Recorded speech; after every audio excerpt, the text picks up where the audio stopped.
Judgement అంటే యావజ్జీవ కఠిన కారాగార శిక్ష లేకపోతే ఉరి శిక్ష అనేది దాన్ని చాలా తీక్షణంగా చూస్తూ ఉంటాం.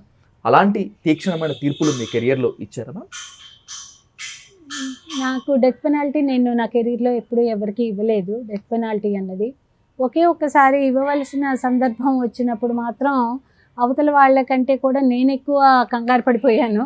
కంగారు పడిపోయి దాన్ని ఎలా లైఫ్కి తీసుకొస్తే బాగుంటుంటుందా అనే యాంగిల్లో నేనే 4-5 రోజులు కష్టపడిపోయి, యాక్చువల్గా అది ఒక ఎంప్లాయీ, ఒక సిఆర్పిఎఫ్ అట్లాంటి ఇన్స్టిట్యూషన్లో ఉండే ఎంప్లాయీ వాళ్ళ బాస్ని వెపన్ని యూస్ చేసి చంపారు. ఓకే. ఒక వెపన్ని యూస్ చేసి తనకి లీవ్ ఇవ్వట్లేదు అన్న ఫ్రస్ట్రేషన్. ఇది రీసెంట్ కాదు, కొన్ని సంవత్సరాల క్రితమే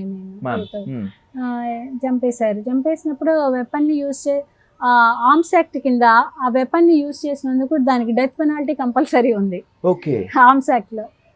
ఆర్మ్స్ యాక్ట్లో దాన్ని కొంచెం లైఫ్ ఇంప్రిజన్మెంట్కి ఎలా తీసుకురావచ్చా అని చెప్పి నేను చాలా మదన పడిపోయి దాన్ని కొంచెం రిడ్యూస్ చేయడానికి ఆ అఫెన్స్ తీవ్రతని, ఇంటెన్సిటీని కష్టపడిపోయి, ఆ రైఫిల్ ఒక్కసారి ట్రిగ్గర్ అయితే వరుసగా వెళ్తూ ఉంటుందా, అది కొంచెం ట్రిగ్గర్ చేసుకునే అవకాశం ఉన్న రైఫిలా అని ఇంత స్టడీ చేసుకొని దాని లైఫ్ ఇంప్రిజన్మెంట్కి తగ్గించవలసి వచ్చింది.